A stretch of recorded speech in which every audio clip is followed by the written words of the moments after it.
சட்டி ஃபுல்லா சாப்பாடு, டன்னு கணக்கில் சோறு, பனவோல பாய். இது 100-150 வருஷமா இந்த சாப்பாடை இந்த அளவுக்கு சம்பா அரிசியை செஞ்சு மலை மாதிரி குமிச்சு வைக்கிறது.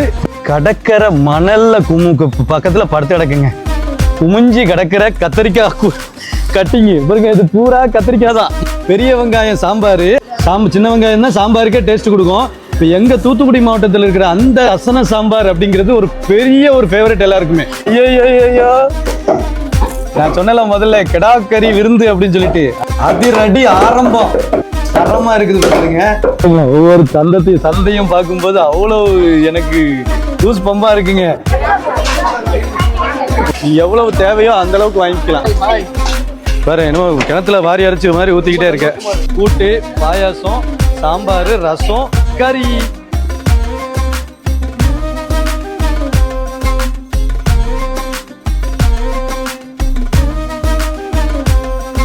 கடந்த 40 வருஷமா என் லைஃப்ல நான் ஒரு வருஷம் நான் ஃபீல் பண்ணிட்டு இருக்கிற ஒரு விஷயத்த இன்னைக்கு நம்ம வீடியோவில் பார்க்க போறோங்க.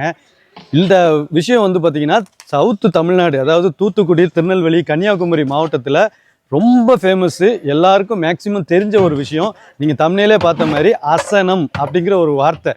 அந்த வார்த்தை எப்படின்னாச்சுன்னா, அசனம் அப்படின்னாலே நீங்கள் உங்களுக்கு பிரியாணி அப்படின்னாச்சுனாலே அந்த அந்த வார்த்தையை கேட்ட உடனே எப்படி ஒரு ஃபீல் ஆகும், அந்த மாதிரி அசனம் அப்படின்னாலே இந்த எங்களுடைய தூத்துக்குடி, திருநெல்வேலி, கன்னியாகுமரி மாவட்டத்தில் உள்ள மக்கள் வந்து அவ்வளோ எக்ஸைட்டட் ஆகும். அவ்வளோ ஒரு சூப்பரான ஒரு விஷயம் இன்னைக்கு நான் வந்து உங்களுக்கு காட்ட போகிறேன். பக்கத்தில் உங்களுக்கு ஒரு சட்டி இருக்கும், இதை பாருங்க. என் கை ரெண்டையும் விரிக்கிறேன்ல, என் கையை விரிச்சாலும் இந்த சட்டி வந்து அதுக்கு மேலே இருக்கு. இந்த சட்டிக்குள்ள சாப்பாடு இருக்கு. இங்க பாருங்க, சட்டி ஃபுல்லா சாப்பாடு, டன்னு கணக்கில் சோறு, கிலோ கணக்கில் கறி, லிட்டர் கணக்கில் சாம்பார் அப்படிங்கிற மாதிரி கம்மியா போய்கிட்டு இருக்கு. இப்போ எப்படியே வாங்க உங்களுக்கு இந்த சாப்பாடை வந்து எப்படி அள்ளுறாங்க பாருங்க. இங்க வந்து சாப்பாடை வந்து எதுல அள்ளிக்கிட்டு இருக்காங்க பாருங்க, அண்ணன் கூடையில அள்ளிக்கிட்டு இருக்காங்க. ஏன்னா அவ்வளோ பெரிய சட்டி. இப்போ இந்த சட்டிக்குள்ள ஒரு ஆள் நீச்சல் அடிக்கலாம். இந்த சாப்பாடு அள்ளி முடிச்ச சட்டி எவ்வளோ அகலமா இருக்கு பாருங்க, எவ்வளோ விரிவா அகலமா இருக்கு பாருங்க. இப்போ இங்க வந்து பாத்தீங்கன்னா பக்கெட்ல அள்ளிட்டு இருக்காங்க சாப்பாடை. இவ்வளோ பெரிய சட்டியில சாப்பாடை எடுத்து அந்த அண்ணெல்லாம் பாருங்க ப்ளூ கலர் அண்ணன் கூடையில எடுத்துட்டு எங்க போறாங்கன்னா அதுதான் ஒரு பெரிய ஆச்சரியம். எங்க போய் கொட்டுறாங்கிறது தான் பழைய ஒரு கிட்டத்தட்ட ஒரு 50-100 வருஷமாவே இந்த ஒரு வழிமுறையில தான் இந்த சாப்பாடை வந்து செஞ்சு அவங்க அந்த இடத்துல கொட்டுவாங்க. அது என்ன வழிமுறைன்னு காட்டுறேன் வாங்க. இவ்வளவு சாப்பாடு செய்யறதுக்கு தண்ணி வந்து குடத்துல கோரிகள்லாம் ஊற்ற முடியாது. இந்த இடத்துல பாருங்க மோட்டரை வச்சு தண்ணி அடிச்சுக்கிட்டு இருக்காங்க. நல்ல தண்ணி தான், இது ஆக்சுவலி வந்து நல்ல தண்ணி தான். இந்த தண்ணி வந்து இது தண்ணி கிடையாது. மோட்டரை வச்சு தான் தண்ணி ஊற்ற முடியும். அந்த அளவுக்கு தண்ணி ஊற்றினாதான் எனக்கு சோறு அரிசி போட்டு கிட்டத்தட்ட எத்தனை முடனே போடுவீங்க இதில் அரிசி? 3 மூடை அரிசி. 3 மூடைனா கிட்டத்தட்ட 100 கிலோ அரிசி. அதான் 100 கிலோ அரிசி மூடை ஒன்று 300 கிலோ ஒரு சட்டிக்கு இருக்குதுங்க. கிட்டத்தட்ட 10-15 சட்டி இந்த இடத்துல நிற்குது. அப்படியே வந்தீங்கன்னா இந்த சோத்தை எப்படி கொட்டுறாங்கன்னு மட்டும் பார்க்கலாம் வாங்களா. பாருங்க, சாந்து குலைக்கிறாங்கன்னு நினைச்சிடாதீங்க. சாப்பாடு ஆக்சுவலி இந்த பாருங்க, இந்த ஓலையை பாருங்க. இது வந்து பனை ஓலை பாய், பனை ஓலை பாய். ஜான் இங்கே காட்டுமா, பனை ஓலை பாய். இதுதான் வந்து கிட்டத்தட்ட இன்னைக்கு நேரத்தில் இல்லைங்க, 100-150 வருஷமா இந்த சாப்பாடை இந்த அளவுக்கு சம்பா அரிசியை செஞ்சு மலை மாதிரி குமிச்சு வைக்கிறது இங்கேயும் இன்னும் நடந்துகிட்டு இருக்கு. தூத்துக்குடி மாவட்டம், திருநெல்வேலி மாவட்டத்தில் மலை மாதிரி குமிச்சு கிடக்குல. இது என்ன அரிசின்னு பார்த்தீங்கன்னா சம்பா அரிசி. பக்கத்தில் காட்டியா, இது சம்பா அரிசி இன்னுமே வந்து எங்கள் மாவட்டத்தில் ரொம்ப ஃபேமஸாக இருந்துகிட்டு இருக்கு. என்ன அப்படின்னாச்சுன்னா, சாப்பாடு செய்யும்போது நார்மல் அரிசியில் சாப்பிட்றத விட இந்த அசனத்தில் மட்டும்தான் சம்பா அரிசி போடுவாங்க. நார்மலாக ஏதாவது பந்தி நடந்தது, ஃபங்க்ஷன் நடக்குது அப்படின்னா நீங்கள் நார்மலான நல்ல அரிசியே போடுவாங்க. இப்போ இது வந்து அதை விட டேஸ்ட். இது ஏன் போடுறாங்கங்கிறதுக்கு ஒரு விஷயம் இருக்குது. ஏன்னா மலை மாதிரி குமிச்சிட்டு இருக்காங்க. இப்போ இது ஒரு மலை தான் கொட்டியிருக்காங்க. இன்னுமே 4 சட்டிக்கு கொட்டுறாங்கன்னா அந்த பக்கம் ஒரு மலை வந்துடும். ஸோ இவ்வளோ மலைக்கும் பார்த்தீங்கன்னா சுற்றுப்பட்டு இருக்கிற எல்லா ஊர்ல இருந்து மக்கள் தங்களுடைய வீடுகள்ல இருந்து பாத்திரங்கள், பெரிய பெரிய பாத்திரங்கள்லாம் எடுத்துட்டு வந்து அதிக அளவு சாப்பாடு வாங்கிட்டு போவாங்க. ஏன் அதிக அளவு வாங்கிட்டு போறாங்க அப்படின்னா, இந்த சாப்பாடை தான் கிட்டத்தட்ட ஒரு வாரம் தண்ணி ஊற்றி அப்படியே பிழிஞ்சு வச்சுட்டீங்கன்னா வைங்களா, இந்த சோறு வந்து கெடாம அப்படியே இருக்கும். சம்பா அரிசி சாப்பாடு சீக்கிரமே கெடாதுன்னு சொல்லி எல்லாரும் சொல்லி கேள்விப்பட்டிருக்கீங்க. ஸோ இந்த அரிசியை வந்து அவங்க அவ்வளோ ஒரு வாரமா வச்சுக்கிடுவாங்க, கெடாம இருக்கும். அதனாலதான் இந்த சம்பா அரிசி போடுறாங்க. அதுவும் பாருங்க மலை மாதிரி. நீங்க எங்கேயாவது பார்த்துருக்கீங்கன்னா கீழே கமெண்ட் பண்ணுங்க. கடற்கரை மணல்ல பக்கத்துல படுத்து கிடக்குங்க. குமிஞ்சி கிடக்கிற கத்திரிக்காய் கட்டிங்க பாருங்க, இது பூரா கத்திரிக்காய் தான். மலை மாதிரி குமிஞ்சு இருக்குது. சுவாத்தையே இது பண்ணோம்னா கத்திரிக்காய் பாருங்க, எவ்வளோ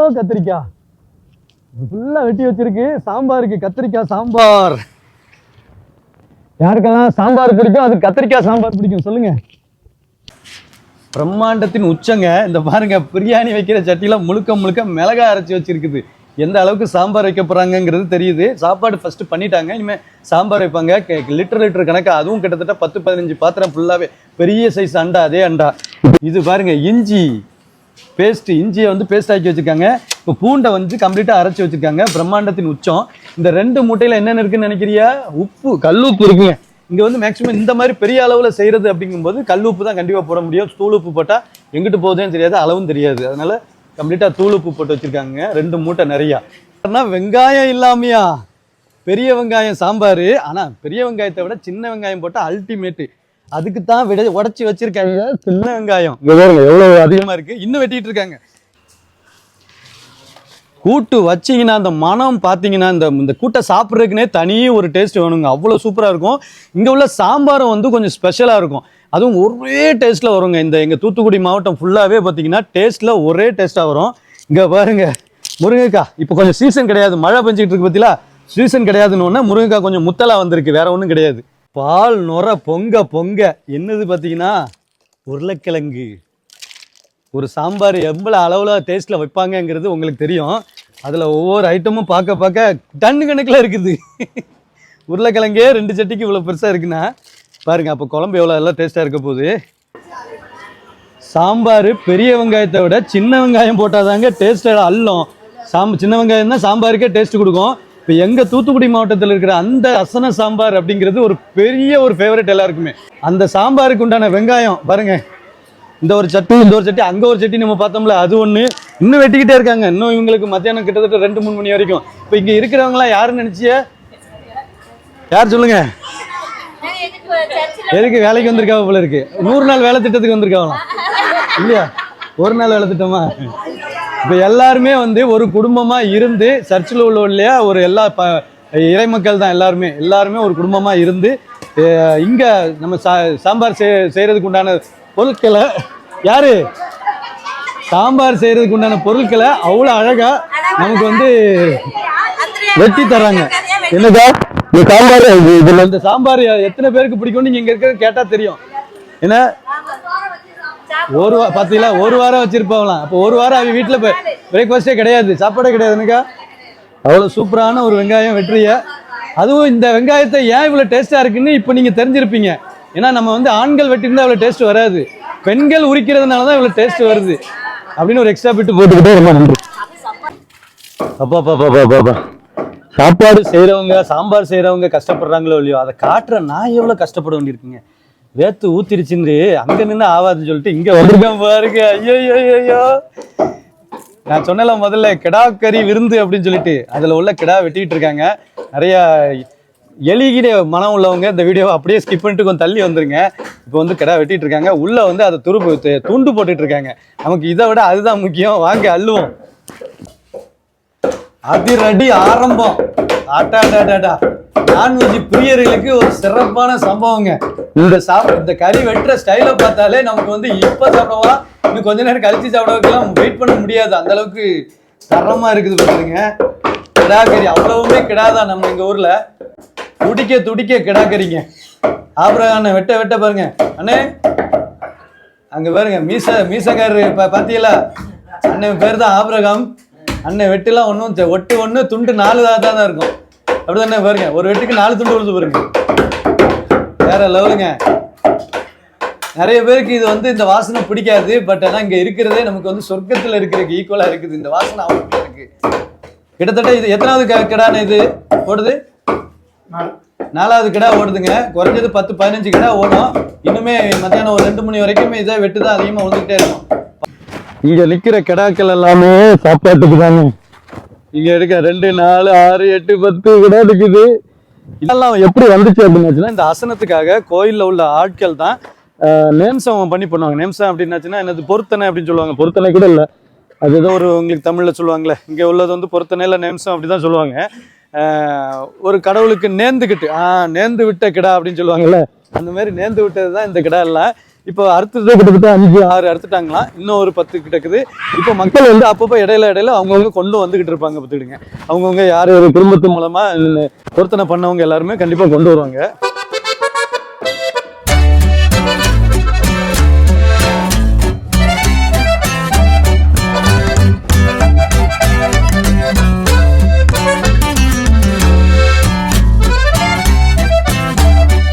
இப்போ வெட்டி போட்ட கிடாவெல்லாம் பார்த்திங்கன்னா ஒரு அளவு வேணும் இல்லையா, சும்மாவே அந்த அளவு சட்டிக்குள்ளே போடக்கூடாது, ஆற்றுல போட்டாலும் அளந்து போடும்பாங்க. அதனால குழம்பு சட்டிக்குள்ளே போட்டாலும் கிடாவை கணக்கு பண்ணி தான் போடணும்.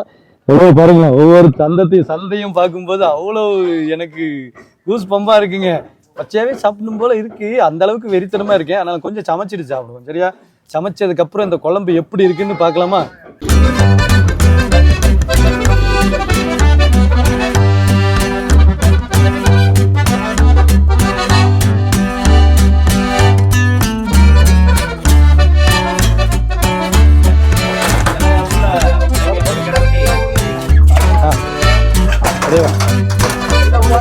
ஓகே கைஸ், கறி மன்னிச்சுக்கிடுங்க, கறி வந்து ஆரம்ப நேரத்தில் எங்களால் வீடியோ போட முடியல, ஏன்னா கொஞ்சம் நேரம் ஆயிடுச்சு, வேற கிளீனிங் வேலை இருந்ததுனால பண்ண முடியல. இப்போ வந்து பார்த்தீங்கன்னா கறியை வந்து வரிதாரர்களுக்கு முதல்ல பார்சல் போட்டுட்டு இருக்கோம் பார்த்துடுங்க. டிஃபன் பாக்ஸில் கறியும் எனக்கு கூட்டம் சொல்லியிருந்தேன்ல உங்களுக்கு, அந்த கூட்டம் பார்சல் போட்டுட்டு இருக்கு. அதுக்கப்புறம் பந்தியில் வந்து கிட்டத்தட்ட 2000 to 3000 பேர் சாப்பிடுவாங்க. அதுக்குண்டானதும் அப்படியே நம்ம நடந்துட்டு இருக்கு. உங்களுக்கு பார்த்தீங்கன்னா அங்கே பந்தி போடுறதுக்கு உண்டான எல்லா டேபிளும் போட்டாச்சு. இன்னும் ஒரு 6-6:30 மணிக்கெல்லாம் நமக்கு பந்தி ஆரம்பிச்சிருவாங்க. சுற்றுப்பட்டில் கிட்டத்தட்ட ஒரு 10 கிராமத்துக்கு மேலேருந்து வருவாங்க. அதுதான் ஒரு பெரிய விஷயம். இங்கே எங்களுக்கு வந்து சந்தோஷமான விஷயமும் கூட. 10 கிராமத்துக்கு மேலே மக்கள் வருவாங்க. அப்புறம் அங்கே பார்சல் சாப்பாடு அப்படிங்கிற ஒரு விஷயமும் உண்டு. நான் வந்து உங்களுக்கு மலை மாதிரி சாப்பாடு காட்டினேன் பார்த்தீங்களா, அந்த சாப்பாடை பார்சல் தான் கொடுப்பாங்க. அது சாப்பாடு சாப்பிட்றதுக்கு அல்றது கிடையாது, அது ஒன்லி பார்சல் மட்டும்தான். இப்போ இந்த பக்கம் சைடில் பார்த்தீங்கன்னா உங்களுக்கு சாப்பாடு அதே மாதிரி மண்ணல் மாதிரி குறிச்சு போட்டிருக்கோம். இது சம்பா ரைஸ் கிடையாது, நார்மல் ரைஸு. ஸோ இது வந்து உங்களுக்கு இங்கே இருக்க பந்தியில் சாப்பிட்றவங்களுக்கு உண்டானது. அவங்களுக்கு வந்து கறியும் கூட்டு சாம்பார் ரசம் சாப்பாடு இந்த 4 ஐட்டமும் வரும் பார்த்துடுங்க. நம்ம கிடா வெட்டி கம்ப்ளீட்டாக இந்த மாதிரி ஒரு விருந்து போடுறதுங்கிறது வருஷத்துக்கு ஒரு வாட்டி அசனம் அப்படிங்கிற ஒரு விஷயத்தில் நடக்குது. எந்தெந்த ஊர்லலாம் இது மாதிரி நடக்கும் அப்படிங்கிறது உங்களுக்கு யாருக்கும் தெரிஞ்சுன்னா கீழே கமெண்ட் பாக்ஸில் போடுங்க.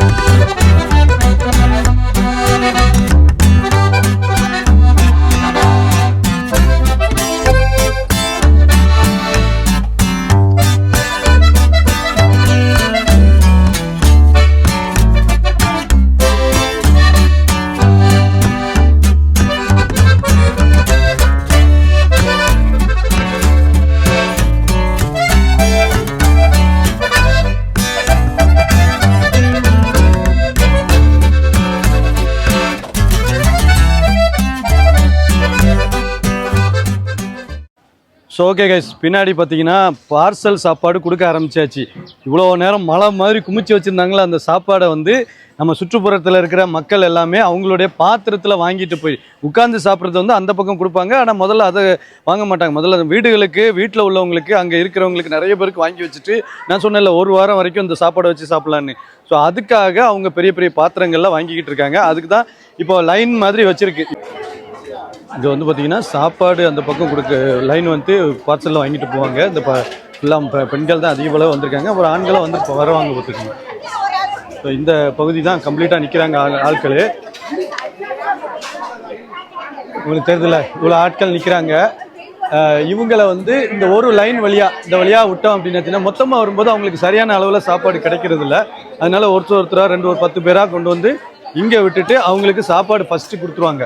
ஏன்னா சாப்பாடை முதல்ல வாங்குறவங்க வாங்கிக்கிடணும். இதில் வந்து அள்ளி கொடுப்பாங்க. இதில் எவ்வளவுமே லிமிட்டேஷனே கிடையாது பார்த்துடுங்க. இவ்வளோ நீங்கள் பாத்திரத்தை பெருசாக கொண்டு வந்துட்டீங்க, உங்களுக்கு கம்மி தான் அப்படின்லாம் கிடையாது. எவ்வளோ வேணுமோ, எவ்வளவு தேவையோ அந்தளவுக்கு வாங்கிக்கலாம். அதுக்காக தான் இந்த பந்தியே. அப்படியே பார்த்தீங்கன்னா சாம்பாரும் கூட்டம், இந்த இடத்துல சாம்பாரும் கூட்டம் கொடுத்துட்ருக்காங்க நம்ம பசங்க. ஸோ இது வந்து கூட்டு. தம்பி ஆய் சொல்லு, எப்படி இருக்கா? ரைட்டு. இப்போ வந்து கூட்டம் அதே மாதிரி, அப்புறம் சாம்பாரும் அதே மாதிரி தான் பார்த்துடுங்க. சாம்பாரும் அதிக அளவில் எவ்வளோ என்ன பெரிய பாத்திரம் கொண்டு வந்தாலும் அந்த அளவுக்கு ஊற்றிக்கிட்டே இருப்பாங்க. இதுவுமே நம்ம பசங்க தான். ஜான், ஆமாம் பாரு, என்னமோ கிணத்துல வாரி அரைச்சி மாதிரி ஊற்றிக்கிட்டே இருக்க. சூப்பர்ரா ஹரி. சூப்பர். அவன் சைஸுக்கு ஏற்ற வாலியை வச்சுருக்கான்னு நினைக்கிறேன். ஐயா ஸோ வாங்கிட்டு இப்படியே இந்த பக்கம் போயிடுவாங்க. இப்போ வந்து சாப்பிட்றது வந்து இவங்க எல்லாம் வாங்கி வச்சுட்டு திருப்பி அந்த பக்கம் வருவாங்க. அவங்களுக்கு வந்து உட்கார வச்சு கறி குழம்போட நம்ம வந்து கிடா வெட்டணும் பார்த்தீங்களா, அந்த கறி குழம்போட கூட்டு, சாம்பார், ரசம் அப்படின்னு அந்த அளவுக்கு வச்சு விருந்து கொடுத்து அனுப்புவோம். இது வந்து பாரம்பரியமாக கிட்டத்தட்ட 40-50 வருஷமாக நடக்கிற ஒரு விஷயம். ஸோ இது இன்னும் தொடர்ந்துகிட்டு இருக்கு நம்ம ஊர் சைடு. அப்படிங்கும்போது எங்களுக்கும் பெருமையாக இருக்குது. இந்த முயற்சியை நான் பண்ணுறதுனால எனக்கு ரொம்ப ரொம்ப சந்தோஷமாகவும் இருக்குங்க. ஸோ கைஸ், ஆரம்பிச்சாச்சு. இப்போ வந்து பார்த்தீங்கன்னா பந்தியில் இருக்கிறவங்களுக்கு சாப்பாடு நம்ம பரிமாறிக்கிட்டு இருக்கோம். அதுக்கு எல்லாத்துக்குமே கூட்டு, பாயாசம், சாம்பார், ரசம், கறி, இந்த பக்கம் சாப்பாடு எல்லாமே ரெடியாக இருக்குது. நம்ம ராணுவ படை பின்னாடியும் தயாராக இருக்குது பார்த்துக்கிடுங்க. சரி, நான் வச்சாச்சு ராணுவ படை. ஏதாவது ஒரு குரல் கொடுங்கப்பா. ரைட், ரெடியாக இருக்கேன், உற்சாகமாக இருக்காங்களா.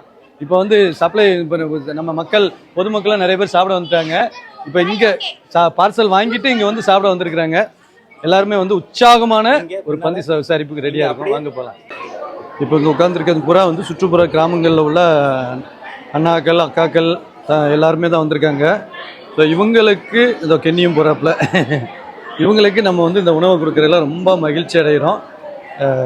வந்து வருஷத்துக்கு ஒரு முறை தவறாமல் வருவாங்க. ஒரு அண்ணன் தம்பி மாதிரி இந்த பழக்கத்தோட இந்த சாப்பாடை நம்ம கொடுத்துக்கிட்டு இருக்கோம். என்னக்கா டேஸ்டா சொல்லுங்க ஏதாவது.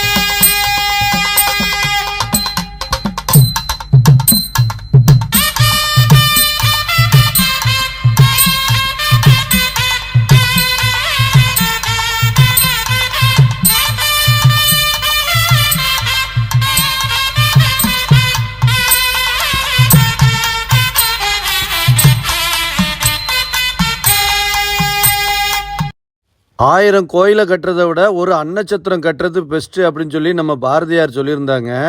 ஆனால் கோயிலையும் கட்டி அதில் அன்னமும் போட்டோம்னாச்சுன்னா இன்னும் ரொம்ப பெஸ்ட்டாக இருக்கும்லங்க. அதைத்தான் எல்லா மதத்துக்காரங்களும் மேக்சிமம் செஞ்சுக்கிட்டு இருக்கிறாங்க. இந்த வீடியோ எந்த மதத்துக்கும் சொந்தமான வீடியோ கிடையாது. எந்த மதத்தையும் ஆதரித்து போட்ட வீடியோவும் கிடையாது. பல்லாயிரம் மக்கள் சாப்பிட்ற ஒரு சாப்பாடு ஈவெண்ட்டை பற்றின ஒரு பதிவு தான் இது.